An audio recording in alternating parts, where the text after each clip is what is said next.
नमस्कार दोस्तों, स्वागत है आपका एग्जाम बुक चैनल में। दोस्तों इस वीडियो में मैं आपको बताने वाला हूं आपका मूल अधिकार।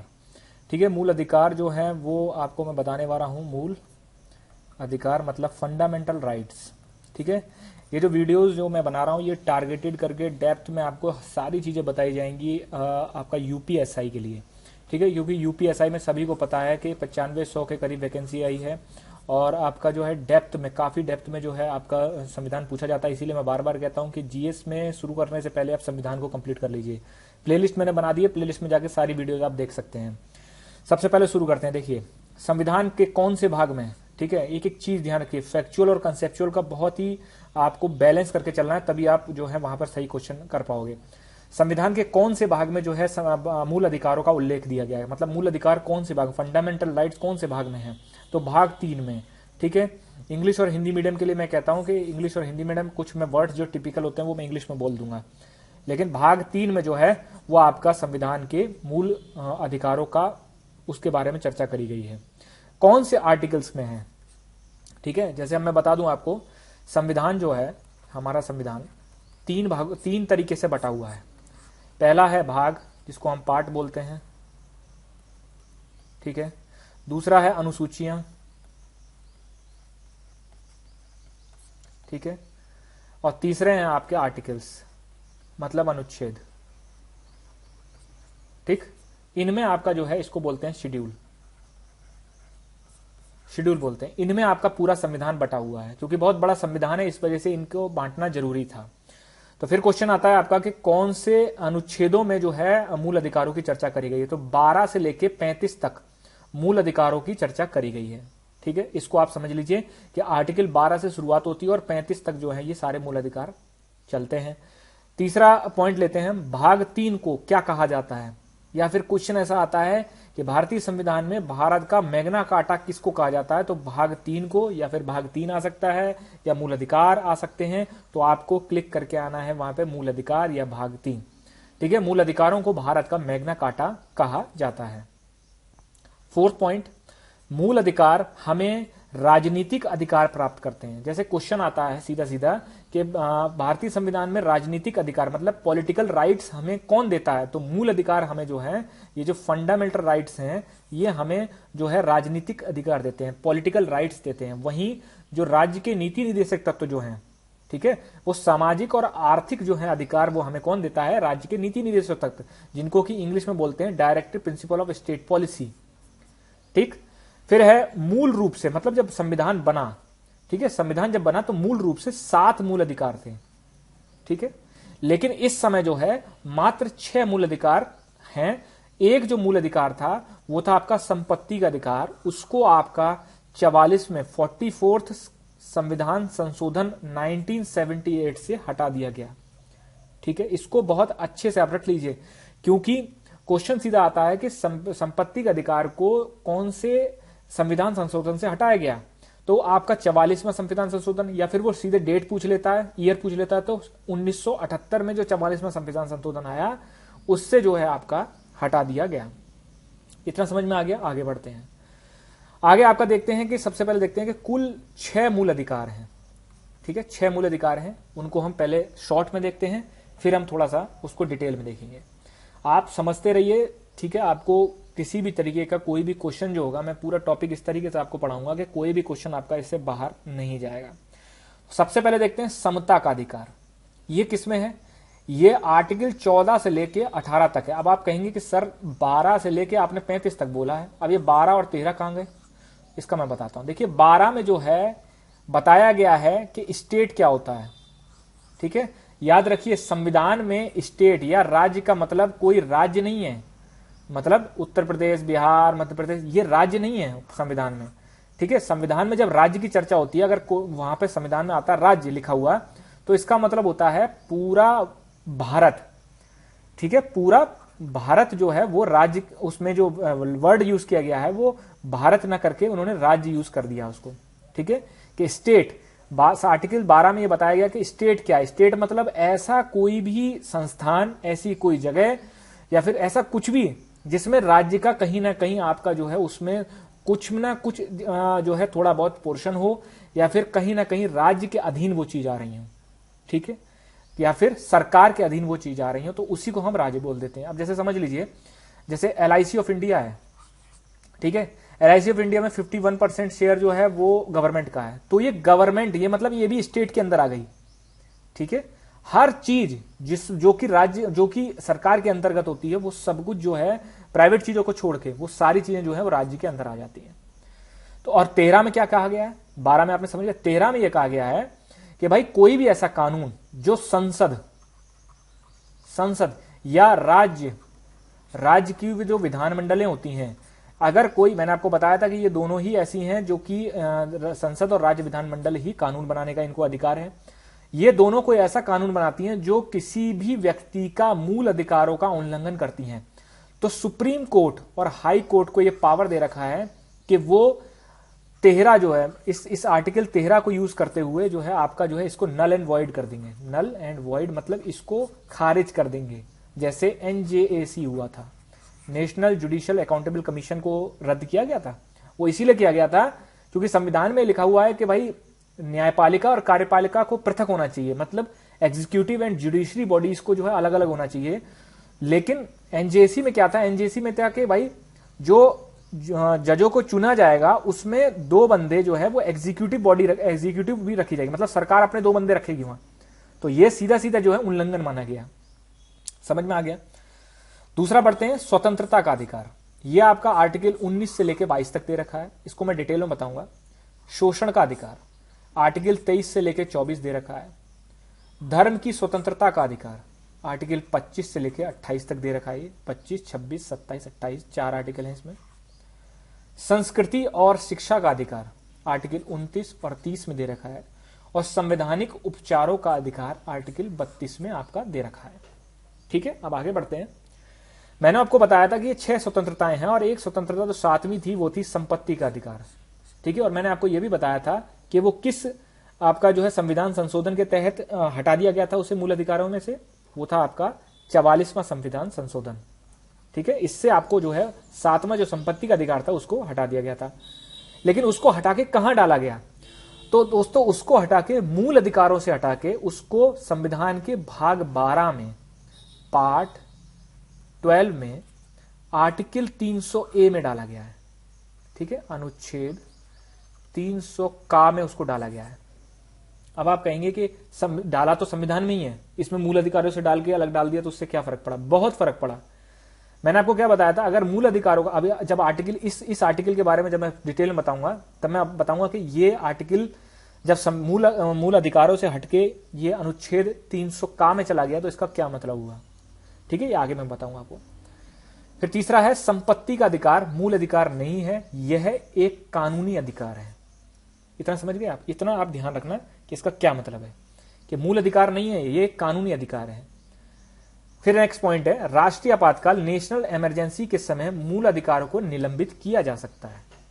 ठीक है, अगर जैसे मैंने आपको बताया, जब मैं जीएस के जो पेपर सॉल्व करा रहा हूं उसमें मैं ये चीज बताता हूं, इसीलिए मैं कहता हूं आप ध्यान से उसको जाके देखिए कि राष्ट्रीय आपातकाल जब नेशनल इमरजेंसी होती है तो उसमें मूल अधिकारों का निलंबन किया जाता है। उसमें जब कोटेशन आते हैं ना, ऐसे जैसे क्वेश्चन आ जाएगा ये, फिर उसमें ए और बी, इसमें आ जाएगा कि राष्ट्रीय आपातकाल के समय मूल अधिकारों को नहीं हटाया जाता, फिर बी कुछ और आ जाएगा। आपको बताना पड़ेगा ए और बी दोनों ठीक है, ए और बी दोनों गलत हैं, ए ठीक है बी ठीक है। ठीक है, इतना आपको बताया जाए, उसमें पूछा जाएगा। तो जब तक आपको ये नहीं पता है कि मूल अधिकारों का निलंबन हो सकता है, अगर नेशनल इमरजेंसी लगी हुई है तो मूल अधिकारों का निलंबन हो सकता है।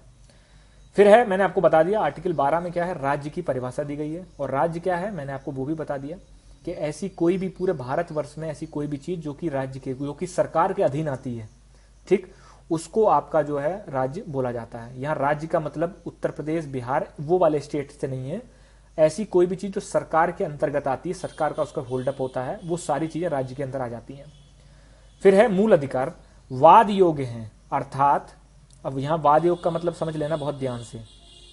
मूल अधिकार वाद योग्य हैं, अर्थात इनके उल्लंघन पर आर्टिकल 32 के तहत सुप्रीम कोर्ट, आर्टिकल 226 के तहत हाई कोर्ट जाया जा सकता है। यहां समझ गए आप? यदि किसी व्यक्ति का मूल अधिकारों का उल्लंघन होता है, ठीक है, सरकार मान लीजिए उससे कहती है कि आप जो है नहीं बोल सकते। जैसे आपने टीवी डिबेट्स में बहुत बार सुना होगा कि ये जो है स्वतंत्रता का अधिकार है, ये बोलने की स्वतंत्रता का अधिकार का छीनना है, ये सरकार ये कर रही है वो कर। तो ये इसीलिए बोला जाता है क्योंकि हमारे मूल अधिकारों में लिखा हुआ है। जब मैं आर्टिकल आपको 19 बताऊंगा, आर्टिकल 19 जब मैं आपको बताऊंगा तब मैं आपको बताऊंगा कि बोलने का अधिकार जो है वो कितना महत्वपूर्ण है और क्यों इसके लिए बहुत ज्यादा जो है किसी भी लोकतांत्रिक देश में बहुत ज्यादा बात होती हैं। तो यदि मूल अधिकारों का जो है उल्लंघन होता है, ठीक है, तो आर्टिकल 32 के तहत आप सुप्रीम कोर्ट सीधे जा सकते हैं, सीधे वहां पर एक अर्जी लगाइए और वो आपका सुप्रीम कोर्ट सुनने के लिए बाध्य है, सुनेगा वो, क्योंकि ये आपका अधिकार दिया गया आपको। फिर आर्टिकल 26 के तहत जो है हाई कोर्ट आप जा सकते हैं। नेक्स्ट बढ़ते हैं, फिर डिटेल में समझते हैं कुछ आर्टिकल्स को। देखिए, मूल अधिकार, राज्य के नीति निर्देशक तत्व, मूल कर्तव्य, मैं आपको बता रहा हूं, इनको आप सतही मत पढ़िए, थोड़ा डिटेल में पढ़ेंगे, याद रखेंगे तो चीजें वहां पर बहुत स्मूथ हो जाएंगी, अदरवाइज वहां बहुत कंफ्यूजन हो जाता है। तो सबसे पहले हम देखते हैं आर्टिकल 14 को, विधि के समक्ष समता और विधियों का समान संरक्षण। इसका क्या मतलब है? इसका मतलब यह है कि कोई भी कानून है उसके सामने सभी नागरिक समान रूप से हैं, ठीक है, उसके सामने सभी नागरिक जो है समान है। ऐसा नहीं है कि कोई गरीब आदमी है तो उसके लिए टफ सजा है, कोई अमीर आदमी है तो उसके लिए जो है वो हल्की सजा है। विधि के समक्ष हमेशा समानता रहेगी। और विधियों का समान संरक्षण का मतलब यह है कि यदि कोई विधि, मतलब समान परिस्थितियों में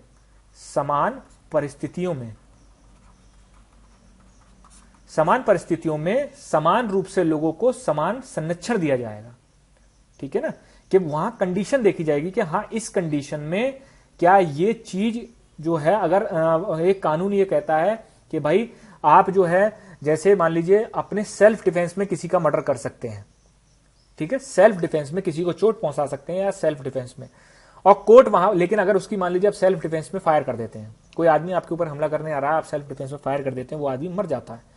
वैसे वो आपका जो आईपीसी के तहत 302 का मुकदमा आप पे चलेगा, लेकिन वहां पे ये देखा जाएगा कि कानून के तहत समान संरक्षण, मतलब आपने सेल्फ डिफेंस में किया, ठीक है, और एक आदमी वही बी एक आदमी है तो उसने भी सेल्फ डिफेंस में किया, तो आप ए और बी को दोनों समान रूप से मानेंगे, क्योंकि इसने भी सेल्फ डिफेंस में अपना जो है हथियार को फायर किया और इसने भी सेल्फ डिफेंस में किया, तो ये समान रूप से समान परिस्थितियां हो गई, ठीक है। अब मान लीजिए ए जो है वो अपने सेल्फ डिफेंस में करता है और बी जो है अपनी रंजिश में किसी की हत्या कर देता है, तो समान परिस्थितियां नहीं है, इसलिए यहां विधियों का समान संरक्षण नहीं दिया जाएगा। फिर आपका आर्टिकल 15, इसमें कहते हैं धर्म, मूलवंश, लिंग, जन्म स्थान के आधार पर विभेद का प्रसिद्ध। मतलब इसमें कह रहे हैं कि धर्म, मूलवंश, लिंग, जन्म स्थान के आधार पर किसी को भी, किसी भी व्यक्ति को किसी लिए भी प्रतिषेध नहीं, मतलब उसको रोका नहीं जाएगा, ठीक है। आप ये नहीं कह सकते कि नहीं यार आप इस धर्म से बिलोंग करते हो तो आप जो है सरकार आपको ये नहीं देगी, ठीक, ऐसा नहीं कर सकते आप। लेकिन अब जैसे इसमें जो मैं एक चीज और बता देता हूं, ये जो 4 चीजें बोली गई हैं, जन्म स्थान, ठीक है, इसके आधार पर ही, केवल इसके आधार पर ही सरकार जो है विभेद नहीं कर सकती। जैसे आपने बहुत सारे स्टेट्स में देखा होगा कि वहां पर साफ लिखा रहता है कि इस नौकरी के अप्लाई करने के लिए आपको जो है उस स्टेट का मूल निवास होना जरूरी है। तो ऐसे तो आप कह सकते हो कि सर आर्टिकल 15 का उल्लंघन हो रहा है, लेकिन यहां कहीं मूल निवास की बात नहीं करी गई है, जन्म स्थान की बात करी गई है, लेकिन मूल निवास की बात नहीं करी गई है, ठीक है। तो उस आधार पर जो है आपका, इन 4 जो पॉइंट है इनके आधार पर कोई भी गवर्नमेंट जो है वो आपके प्रतिषेध नहीं कर सकती है। एक चीज और याद रखना, जो मूल अधिकार हैं, ठीक है, मूल अधिकारों में से मैक्सिमम जो अधिकार हैं वो व्यक्ति को अधिकार दिए गए हैं राज्य के संरक्षण से। मतलब अगर राज्य जो है कल को ये इस सब अधिकारों को छीनने की कोशिश करता है, तब व्यक्ति जो है वो सुप्रीम कोर्ट जाके अपना बचाव कर सकता है, ठीक है। फिर है आर्टिकल 16, लोक नियोजन के विषय में अवसर की समता। कितने टफ वर्ड है ना, इसको समझ लीजिए। लोक नियोजन का मतलब होता है सरकारी नौकरियां, इतना समझ लो आप बोलचाल की भाषा में, कि भाई सरकारी नौकरियों में आर्टिकल 16 ये कहता है सरकारी नौकरियों में किसी भी रूप से किसी आदमी को विभेद नहीं किया जाएगा। या लोक नियोजन मतलब सरकारी नौकरी भी हो सकती है, किसी भी रूप में सरकार जब जो है आपको जो है अपने अंडर लेने की कोशिश करती है, सरकारी विभाग में आपके जो है नियुक्ति के से संबंधित कोई भी वो होता है, तो वो ये कहते हैं कि कोई भी धर्म, जाति, लिंग, जन्म स्थान किसी भी तरीके से जो है आपका इसमें जो है आपको मतलब बाधित नहीं किया जाएगा, आपको जो रोका नहीं जाएगा उसके लिए, ठीक, इतना समझ में आ गया। फिर आपका आर्टिकल 17। अब जैसे इसमें आपने आप बोलोगे कि सर ओबीसी, एससी, एसटी और जितने भी तरीके के महिलाओं के जो आरक्षण चल रहे हैं वो भी तो एक तरीके से नहीं, उसके लिए बाकायदा प्रावधान है। 16B में बता रखा है, 16C में बता रखा है, लेकिन आपको जो है ओवरऑल वो ये नहीं पूछेगा 16C में क्या है, वो इतना पूछ सकता है कि आर्टिकल 16 में क्या है। ठीक, और आपको ऑब्जेक्टिव करना है, वो भी सब्जेक्टिव लिख के नहीं आना है। ऑब्जेक्टिव में अगर आपने पढ़ा हुआ तो आप 4 में से आराम से छटनी कर सकते हैं। ये भी मैं बताऊंगा कि तभी मैं कह रहा हूं आप जो क्वेश्चन पेपर में सॉल्व कराता हूं उसको आप देखिए कैसे एक सवाल को जो है आराम से किया जा सकता है बिना स्ट्रेस लिए, अगर आपको थोड़ी कम नॉलेज भी है, अगर आप एक आध ऑप्शन भूल भी रहे हो। आर्टिकल 17 कहता है अस्पृश्यता का अंत। ठीक है, एबोलिशन ऑफ अनटचबिलिटी। पहले जमाने में आपने देखा होगा छुआछूत बहुत चलती थी, तो आर्टिकल 17 में जो है सरकार ने कह दिया कि अब जो है अनटचबिलिटी का अंत होता है। क्वेश्चन सीधा सीधा आ जाता है कभी कभी कि अस्पृश्यता का अंत भारतीय संविधान के किस अनुच्छेद में दिया गया है, तो अनुच्छेद 17 में जो है भारतीय जो है अस्पृश्यता का अंत दिया गया है। फिर आर्टिकल 18। आर्टिकल 18 में कहा गया है कि सभी उपाधियों पर रोक। इसका क्या मतलब है? इसका मतलब यह है कि जैसे आपने पहले सुना होगा आजादी से पहले राजा, राजाधिराज, दीवान, ठीक है, इस तरीके के जो हैं वो कुछ वर्ड्स यूज करेगा, कुछ उपाधियां सरकार खुद देती थी, ब्रिटिश गवर्नमेंट खुद देती थी कि आप दीवान हैं वहां के, तो आप जमींदार हैं। इस तरीके के कुछ वर्ड्स जो थे जो दिए जाते थे, सरकार ने कहा कि नहीं भाई, अब इस तरीके के जो वर्ड, ये जो चीजें हैं, ये उपाधियां जो दे रखी हैं आपको, ठीक है, ये इस पर आपका रोक लगाई जा सकती है। लेकिन वो ये कहते हैं कि सेना और शिक्षा के क्षेत्र में, जैसे सेना में भाई जितने भी पद होते हैं, लेफ्टिनेंट, लेफ्टिनेंट कर्नल, ब्रिगेडियर, ठीक है, लांस नायक, नायक, ये सारे जो उपाधियां हैं, ठीक है, इन पे रोक नहीं है, इनको दिया जा सकता है। और शिक्षा में जैसे प्रोफेसर, असिस्टेंट प्रोफेसर लोग लगाते हैं ना अपने नाम के आगे, उन पर भी कोई रोक नहीं है। आगे बढ़ते हैं। फिर दूसरा जो अधिकार है वो हमारा स्वतंत्रता का अधिकार है। ठीक है, स्वतंत्रता का अधिकार 19 से शुरू होता है, 19, 20 और 21। ठीक, इसको आप आराम से अगर 2-3 बार अगर आपने वीडियो देख ली ना, इतना दिमाग में कंठस्थ हो जाएगा कि आप कभी नहीं भूलेंगे। सबसे पहले देखते हैं आर्टिकल 19। आर्टिकल 19 में 6 अधिकार हैं। कौन सा अधिकार है? आर्टिकल 19A, वाक एवं अभिव्यक्ति की स्वतंत्रता। ठीक है, मतलब बोलने की स्वतंत्रता, इसको सिंपल वर्ड्स में समझ लीजिए। 19B, सम्मेलन करने की स्वतंत्रता। मतलब सम्मेलन मतलब होता है कि कोई गोष्ठी, भाई 100-500 लोग इकट्ठे हो गए, वहां पे सम्मेलन हो रहा है। ठीक है, आपने टीवी में भी देखा होगा। 19C, संघ, कोई संघ बना लिया, कि कोई ग्रुप बना लिया, उसका नाम दे दिया पार्टिकुलर, ठीक है, उसकी आपको स्वतंत्रता है, जैसे लोग पार्टियां बना लेते हैं। 19D, संचरण। संचरण का मतलब अबाध रूप से संचरण, मतलब कहीं भी जाने की स्वतंत्रता, भारत में आप कहीं भी जा सकते हो। फिर 19E,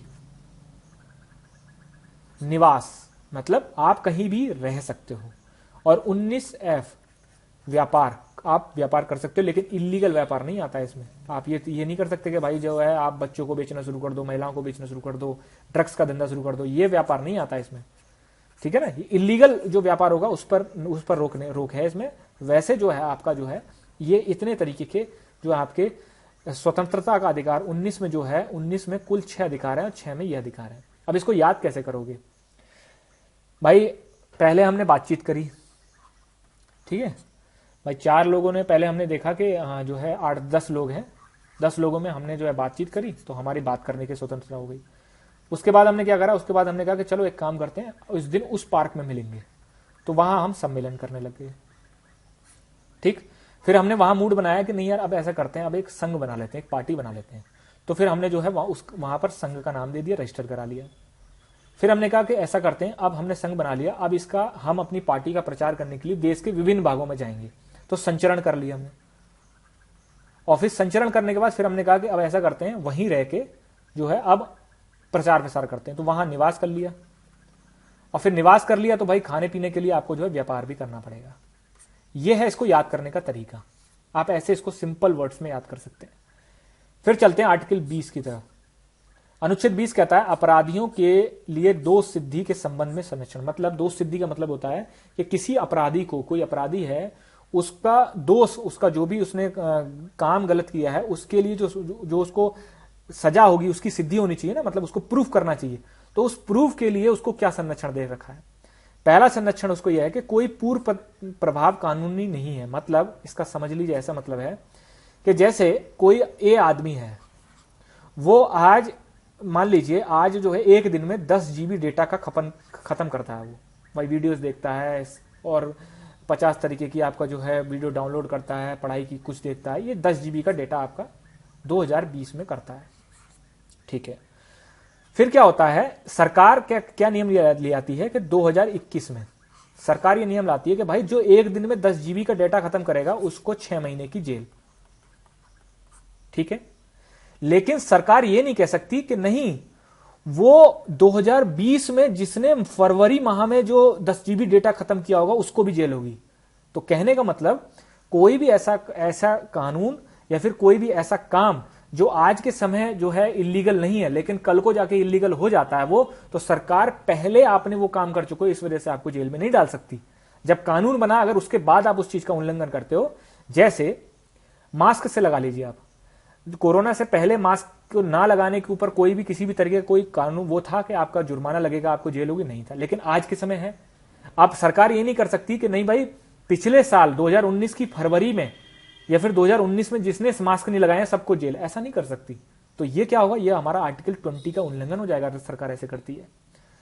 फिर दूसरा है इसमें 20A, फिर 20B, दोहरी क्षति नहीं। मतलब दोहरी क्षति मतलब यह है कि एक ही मतलब आपका जो है, जो आप जुर्म करते हो उसके लिए आपको 2 बार सजा नहीं दी जा सकती।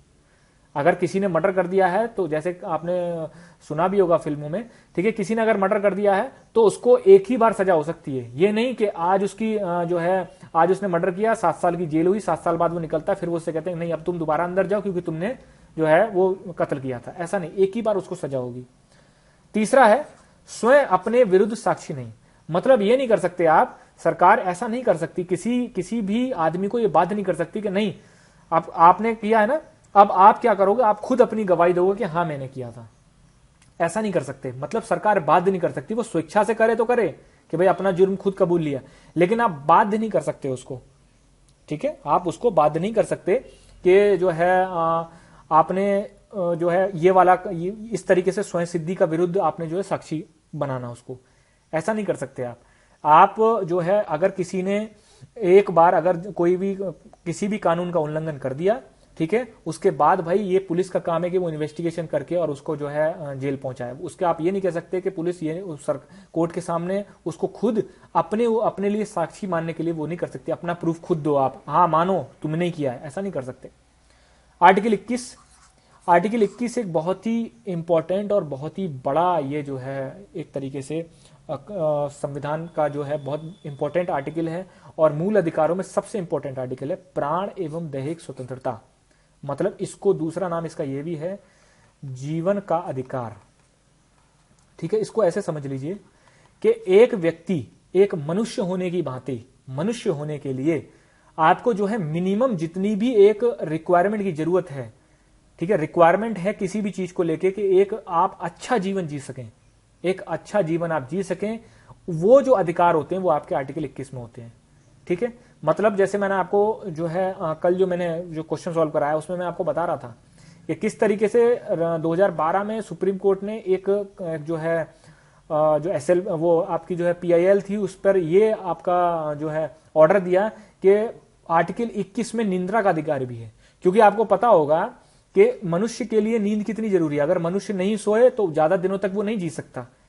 ठीक है, क्योंकि उस समय क्या हुआ था कि बाबा रामदेव पर रात में सोते समय वहां पर जितनी पब्लिक थी सब पर लाठीचार्ज करवाई गई थी। इसीलिए सुप्रीम कोर्ट ने कहा था कि आप रात्रि के समय, सरकार रात्रि के समय किसी पर लाठीचार्ज, डंडा वगैरह ये नहीं चला सकती, जबकि वो अहिंसक रूप से जो है आराम से वो अपना आंदोलन कर रहे थे। रात में तो सब सो ही रहे थे, रात में तो आंदोलन नहीं हो रहा था। इस वजह से कहा गया था कि जीवन के लिए जो अधिकार, मिनिमम जो रिक्वायरमेंट होती है किसी भी मनुष्य को एक अच्छा जीवन जीने के लिए, वो सब आपके आर्टिकल 21 में आते हैं। आगे बढ़ते हैं आर्टिकल 21 से, ठीक है, 86वां संविधान संशोधन 2002 में ये जोड़ा गया आर्टिकल 21 से, और इसमें क्या बोला गया, प्रारंभिक शिक्षा का अधिकार। मतलब 6 से लेकर 14 साल तक के जो बच्चे हैं उनको सरकार जो है मुफ्त पढ़ाएगी। ये प्राइमरी स्कूल जो आप देखते हो ना, ये ये जो आपका प्रारंभिक शिक्षा का अधिकार है, इसी को आपको जो है इसी का क्रियान्वयन हो रहा है, इसी का एग्जीक्यूशन हो रहा है। ठीक है, तो इतना आप समझ लीजिए बस। इसमें मेनली आपको क्या याद करना है इसमें आपको याद करना है आर्टिकल 21A में 86वां संविधान संशोधन है, 2002 में ये बना। क्वेश्चन सीधे पूछ लिया जाता है कि प्रारंभिक शिक्षा का अधिकार कौन से संविधान संशोधन से आया, 86 से, ठीक है, और 2002 में आपका जो आ गया था। फिर उसके बाद एक एक्ट बना RTE, right to education act, ये 2009 में आया। बस इतना आप ध्यान रखिए। क्वेश्चन सीधे से कभी कभी आता है कि right to education act, RTI और RTE में बहुत अंतर है, ठीक है। RTI जो है वो आपका 2005 में आया था और RTE right to education act 2009 में आया था। फिर आपका आर्टिकल 22 का कह रहा है गिरफ्तारी एवं डिटेंशन से संरक्षण। इसमें दो चीजें, आम गिरफ्तारी, निवारक निरोध। सबसे पहले हम बात करते हैं आम गिरफ्तारी। आम गिरफ्तारी का मतलब होता है नॉर्मल जो गिरफ्तारी होती है।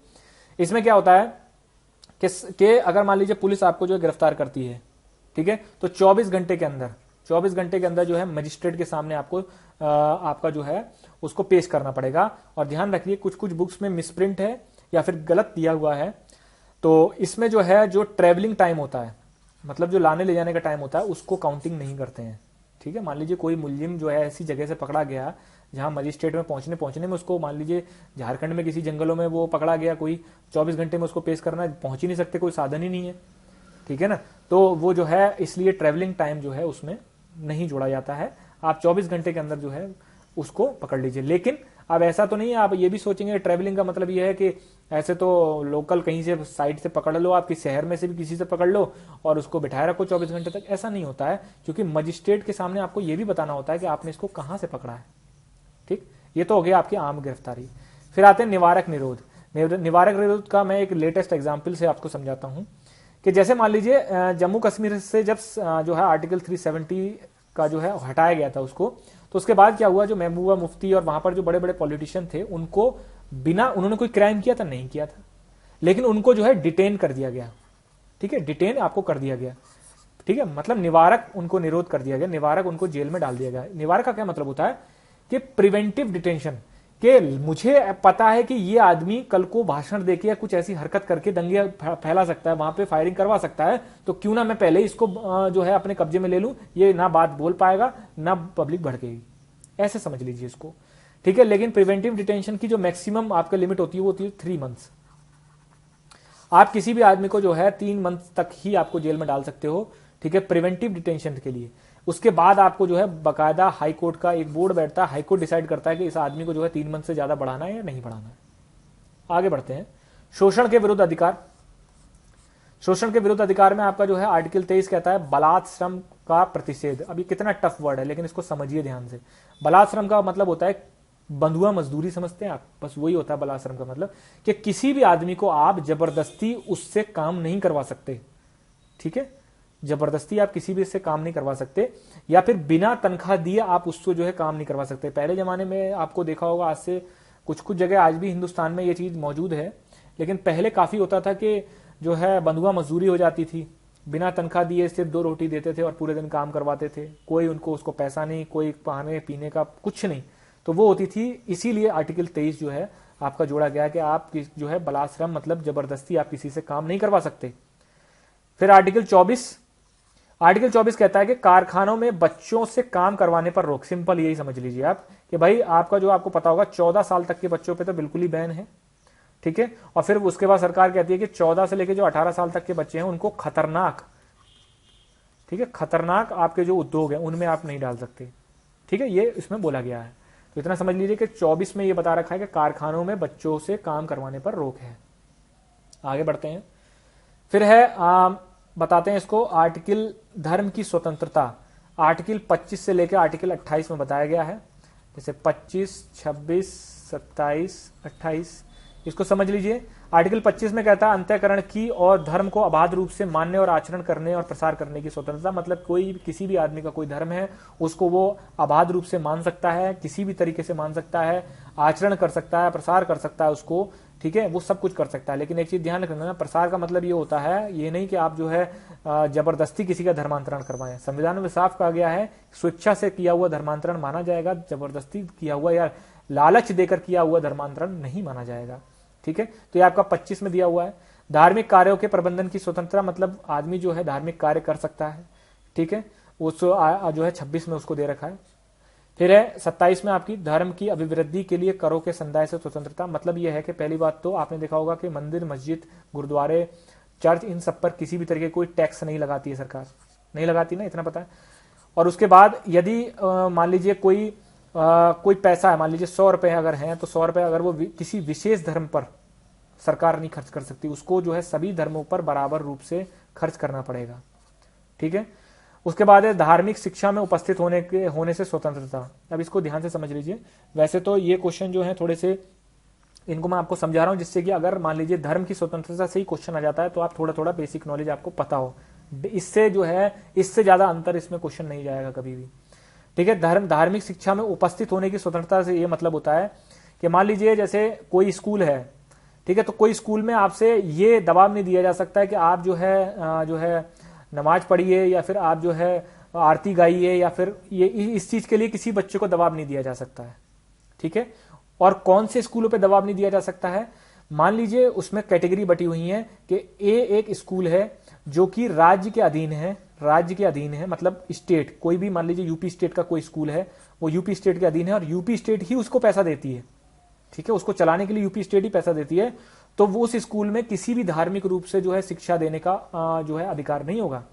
लेकिन कोई एक ऐसा स्कूल है जो कि राज्य से सिर्फ मान्यता प्राप्त है, ठीक है, तो उसकी मर्जी है कि वो धार्मिक शिक्षा दे भी सकता है, नहीं भी दे सकता है।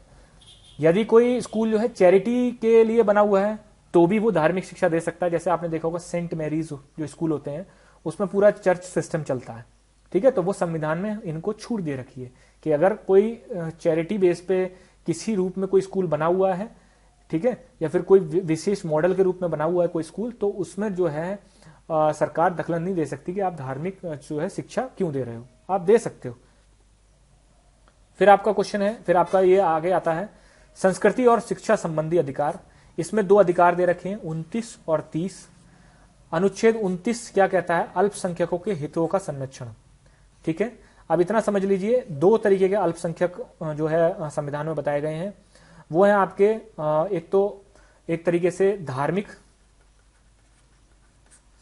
ठीक है, जैसे धार्मिक अल्पसंख्यक होते हैं, और आपका जो है भाषाई अल्पसंख्यक। ये दो ही तरीके के अल्पसंख्यकों को वो माना गया है। मतलब कहने का यह 29 में ये कहा गया है कि इन दोनों तरीके के जो अल्पसंख्यक होते हैं उनको अपनी भाषा, बोली, ठीक है, जमीन, इन सब का संरक्षण करने का अधिकार होगा। ठीक है। फिर अनुच्छेद 30 में क्या कहा गया है? अनुच्छेद 30 में क्या गया है? अल्पसंख्यकों को शिक्षा संस्थानों की स्थापना करने का अधिकार होगा और प्रशासन करने का अधिकार होगा। मतलब मान लीजिए जैसे कोई कॉलेज है, ठीक है, कोई कॉलेज है, वो कॉलेज बनता है, अल्पसंख्यक उसे बनाते हैं और उसमें मैक्सिमम जो है अल्पसंख्यक बच्चे ही पढ़ते हैं, तो उसकी स्थापना करने का अधिकार भी सरकार उनको देती है, संविधान ने उनको दिया हुआ है। और उसका प्रशासन का मतलब होता है उसका जितना भी एडमिनिस्ट्रेशन होता है, कौन सा टीचर लिया जाएगा, कितने बच्चे होंगे, वो एक पूरा जो सिस्टम होता है मैनेजमेंट, वो सब के सब जो है अल्पसंख्यक ही उसको देखेंगे, सरकार दखलंदाजी नहीं कर सकती। ठीक है। आर्टिकल 30 तक समझ में आ गया। उसके बाद आगे बढ़ते हैं आर्टिकल 32। ठीक है। 31 जो है वो डिलीट हो चुका है, 31A डिलीट हो चुका है, 31B और C जो है आपके काम का नहीं है। इसमें आपका दे रखा संवैधानिक उपचारों के अधिकार, 5 रिट दे रखी हैं। ठीक है। मैंने आपको क्या बताया था शुरुआत में, जाइए, कि यदि मूल अधिकारों का उल्लंघन होता है तो आपके पास आर्टिकल 32 के तहत यह अधिकार है कि आप सीधे उच्चतम न्यायालय सुप्रीम कोर्ट जा सकते हैं। फिर सुप्रीम कोर्ट ये 5 रिट जो है, इन पांचों में से एक रिट जो है वो जारी करती है और आपका संरक्षण करती है। यह आपके पास अधिकार है अनुच्छेद 32 के तहत। ठीक है। अब ये 5 रिट क्या क्या होती हैं, इनके लिए मैं स्पेशल एक वीडियो बनाऊंगा क्योंकि ये बहुत इंपॉर्टेंट है, इनको जल्दबाजी में समझाना ठीक नहीं होगा। स्पेशलाइज इस पे एक वीडियो बनेगी और उसमें मैं आपको डिटेल में समझाऊंगा, क्योंकि कभी कभी ऐसा दे देता है वो कि जैसे बंदी प्रत्यक्षीकरण दे दिया उसने, आगे उसके बारे में कुछ लिख दिया, 4 दे दिया और 4 में से वो पूछेगा कि इनमें से कौन सी गलत है। तो आपको जब तक डिटेल में नहीं पता है तब तक आप गलत करके आओगे। इसके लिए मैं स्पेशल एक वीडियो बनाऊंगा। विदेशी नागरिकों को ना मिलने वाले, ये मिसप्रिंट है, ना मिलने वाले, ठीक है, मिलने वाले अधिकार, मतलब ऐसे अधिकार जो सिर्फ और सिर्फ भारतीय नागरिकों को मिलते हैं। ध्यान से समझिएगा, सिर्फ और सिर्फ भारतीय नागरिकों को मिलने वाले अधिकार कौन से हैं? आर्टिकल 15 धर्म, मूलवंश, लिंग, जन्मस्थान के आधार पर विभेद का निषेध। उसके बाद है आर्टिकल 16 लोक नियोजन के विषय में अवसर की समता। आर्टिकल 19 वाक एवं अभिव्यक्ति की स्वतंत्रता, जिसमें सम्मेलन, संघ, संचरण, निवास, व्यापार की स्वतंत्रता है। आर्टिकल 29 संस्कृति और शिक्षा संबंधी अधिकार, आर्टिकल 30 अल्पसंख्यकों को अपने धर्म के प्रसार के लिए शिक्षण संस्थाओं की स्थापना। ये जो आपको अधिकार दिखे हैं 5, ये सिर्फ और सिर्फ भारतीय नागरिकों के पास हैं, ठीक है, भारतीय नागरिकों के पास हैं ये बस, और ये जो है विदेशी नागरिकों के पास नहीं है। इनको छोड़कर बाकी जितने भी अधिकार हैं जो भारतीय संविधान में मूल अधिकारों में दिए रखे हैं, वो भारतीय नागरिकों को भी हैं और विदेशी नागरिकों को भी हैं, दोनों को दे रखे हैं। लेकिन सिर्फ आर्टिकल 15, 16, 19, 29, 30 ये जो है आर्टिकल 15, 16, 19, 29, 30 ये 5 अधिकार जो हैं ये सिर्फ और सिर्फ भारतीय नागरिकों को दे रखे हैं, ठीक है। आगे बढ़ते हैं। फिर यह है, मैंने बता रखा है कि 21A जो है वो शिक्षा का अधिकार है, जो कि 86वें संविधान संशोधन 2002 से जोड़ा गया था, ठीक है, इसको आपको याद करना है। फिर आर्टिकल 33 में क्या कहते हैं कि भाई सशस्त्र बलों, अर्धसैनिक बलों, पुलिस, खुफिया तंत्र के मूल अधिकारों पर प्रतिबंध लगा सकती है। मतलब भाई ये जो जितने भी सशस्त्र बल, आर्मी और ये navy, air force, paramilitary forces, police, intelligence departments, इनमें जो लोग रहते हैं उनके मूल अधिकारों पर जो है प्रतिबंध, उनके फंडामेंटल राइट्स को जो है सरकार प्रतिबंध कर सकती है, मतलब उनको कर्टेल कर सकती है। आर्टिकल 34 में कहा गया है मार्शल लॉ। मार्शल लॉ का मतलब होता है कि आर्मी रूल जब हो जाता है, वहां पर जितने भी एडमिनिस्ट्रेशन के वर्क वगैरह होते हैं वो सब के सब आर्मी अपने अंडर ले लेती है, ठीक है। तो वहां पर मार्शल लॉ होता है। तो अगर कहीं मार्शल लॉ लगा हुआ है, तो अगर नागरिकों के मूल अधिकारों का उल्लंघन होता है तो वहां के नागरिक जो है वो अनुच्छेद 32 का प्रयोग करते हुए सुप्रीम कोर्ट नहीं जा सकते। फिर आगे देखते हैं आर्टिकल 32, ठीक है। आर्टिकल 32 में क्या था? संवैधानिक उपचारों का अधिकार, ठीक है। आर्टिकल 32 जो है, जैसे क्वेश्चन आ जाता है, ये क्वेश्चन बहुत बार रिपीट हुआ है कि संविधान की आत्मा एवं हृदय, आर्टिकल 32 को संविधान की आत्मा एवं हृदय किसने कहा था? तो BR अम्बेडकर ने कहा था। इसको आप याद कर लीजिए। फिर नेक्स्ट है, भारतीय संविधान को वकीलों के लिए स्वर्ग की संज्ञा किसने दी? आइवर जोनिंग्स, ठीक है। ये क्वेश्चन आए हुए हैं कि भारतीय संविधान को वकीलों के लिए स्वर्ग की संज्ञा किसने दी गई? तो आइवर जोनिंग्स ने यह कहा था कि भारतीय संविधान जो है वो वकीलों की स्वर्ग है। मतलब उसमें ऐसी टिपिकल लैंग्वेज लिखी हुई है कि सिर्फ उसको वकील ही समझ सकते हैं। तो दोस्तों, ये आपको क्लास कैसी लगी इसके बारे में जरूर बताइए। नीचे टेलीग्राम लिंक है, उसमें आप जरूर जुड़ जाइए। UPSI टारगेट करके ही मैं सारा के सारा आपको जो है मटेरियल दे रहा हूं, ठीक है। और ये जितनी भी मैं डेप्थ में क्लासेस दे रहा हूं वो सब के सब UPSI को टारगेट करके है। और प्लेलिस्ट जो है बनी हुई है, आप जाके वहां भी देख सकते हैं। मैंने बहुत सारी 19 क्लास के करीब मैंने उसमें डाल दी है, आप जाके देखिए। और आगे भी इसके बाद में बता दे रहा हूं, इसके बाद में लाऊंगा DPSP, राज्य के नीति निदेशक तत्व। उसके बाद लाऊंगा मैं फंडामेंटल ड्यूटीज, ठीक है, मतलब मूल कर्तव्य। और उसके बाद मैंने जो अभी बताया आपको कि ये जो 5 रिट हैं, ठीक है, इन 5 रिटों के बारे में बुलाऊंगा। आगे की मैंने 3 वीडियो आपको बता चुका हूं। तो दोस्तों, लाइक शेयर सब्सक्राइब जरूर कर दीजिए, ठीक है। और आप जुड़ जाइए। सब इंस्पेक्टर UPSI का बहुत बड़ी वैकेंसी है, ठीक है। इससे बाद जो है कोई वैकेंसी नहीं आने वाली है। मेहनत करेंगे तो 100% आपका सिलेक्शन हो जाएगा। थैंक यू दोस्तों।